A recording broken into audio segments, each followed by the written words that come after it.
जय गुरु जी, शुक्राना गुरु जी। संगत जी, आज का सत्संग आप अंत तक सुनिएगा, आपको बहुत अच्छे आंसर्स मिलेंगे।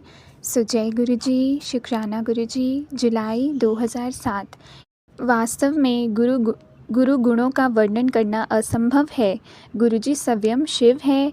तथापि जिसने भी गुरु जी के दर्शन किए हैं, थोड़े से समय के लिए ही सही, उसने वह आवरण देखा है जिसके पीछे गुरुजी की सरलता से प्रसन्न होने वाली छवि छिपी हुई है। मुझे अपने गुरु के बारे में अपने संबंधी कर्नल सेवानिवृत्त जोशी से ज्ञात हुआ और उनके दर्शन कर उनका आशीर्वाद प्राप्त करने की अभिलाषा जागृत हुई, क्योंकि उस समय मैं पारिवारिक समस्याओं के समाधान में लगा हुआ था और दिल्ली नहीं आ सकता था। श्रद्धेय गुरुजी सचखंड वासी हैं। ये सचखंड क्या है और कहाँ है, इसका ज्ञान केवल उसको होता है जिसे गुरुजी की कृपा प्राप्त हुई हो। कहते हैं कि निराकार ईश्वर सचखंड में निवास करते हैं। दयावान परमात्मा समय समय पर अपने महापुरुषों को, जीवों को उनके दैविक और भौतिक कष्टों से मुक्त कर उनका पथ प्रदर्शन कराने के लिए भेजते हैं। महापुरुष जीव को कर्म से धर्म खंड, ज्ञान खंड, सरम खंड और करम कृपा खंड से ले जाते हुए सचखंड में ईश्वर के निवास पर ले जाते हैं। अंत में यात्रा यहीं पर समाप्त होती है। जीव अपने कष्टों से सदा के लिए मुक्त होकर परमानंद को प्राप्त करता है। पूजनीय गुरुजी पहले अपने भक्तों की समस्याओं की इति कर उसे कर्म योग के मार्ग पर ले जाते हैं। यह यात्रा का पहला भाग है। धर्मखंड। भक्त तन और मन से स्वस्थ होकर लौकिक और पारलौकिक विषयों पर चिंतन कर पाता है। वह इस संसार की सच्चाई और स्वयं अपने जीवन की क्षणिकता को पहचान लेता है। यही ज्ञान खंड है।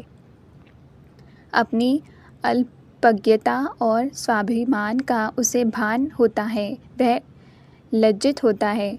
अविराम विचार से वह प्रभु की महानता और अपने अस्तित्व को पहचान लेता है। वह सोचता है कि ये जीवन जो प्रभु ने सर्वानंद प्राप्ति के लिए प्रदान किया था, व्यर्थ व्यतीत हो रहा है। जब परमात्मा से मिलने की उत्कंठा अत्यधिक हो जाती है, वह सरम खंड में पहुंच जाता है। इस यात्रा का शिखर तब आता है जब उसे प्रभु की कृपा प्राप्ति का आभास होता है। उसके सारे संशय समाप्त हो जाते हैं और मन आनंद सागर में गोते लगाने लगता है। ये कर्म खंड का क्षेत्र है। दीप्तिमान परम कृपा के आनंद में डूबे हुए जीव के लिए सचखंड के द्वार खुल जाते हैं। कोई इस यात्रा पर अकेले नहीं चल सकता। शिव समान व्यक्ति के लिए भी जीवन सागर को पार करना कठिन है। ज्ञान के भंडार ब्रह्मा को भी परमानंद की प्राप्ति के लिए गुरु या महापुरुष के पास जाना पड़ता है और गुरु की कृपा दृष्टि तुरंत उन्हें वहां पहुंचा देती है। गुरुजी इस युग के ऐसे ही महापुरुष हैं और मैं उनके कलम चरणों की वंदना करता हूँ। आपके चरण कमलों को समर्पित। हे भगवान, हे शिव, गुणगान करता हूँ आपके कमल चरणों का। आश्चर्य है आपके कमल चरण बांधते हैं। हमें आपसे लौकिक माया को भेद कर भक्तों को भेंट करें। उनकी आशाएं कल्प वृक्ष की भांति। हे भगवान, हे शिव, गुणगान करता हूँ आपके चरण कमलों का। शिव, ब्रह्मा और स्वर्ग के संसद देव नतमस्तक होते हैं आपके कमल चरणों में। हे सबसे प्यारे गुरु, ढूंढता है जो आसरा, मिलता है उसे सहारा। आपके कमल चरण सबसे प्यारे प्रभु, कुचल दे सब बाधाएं और भव सागर से पार करें। हे भगवान, हे शिव, गुणगान करता हूँ आपके कमल चरणों का। सो जय गुरु जी, शुक्राना गुरु जी।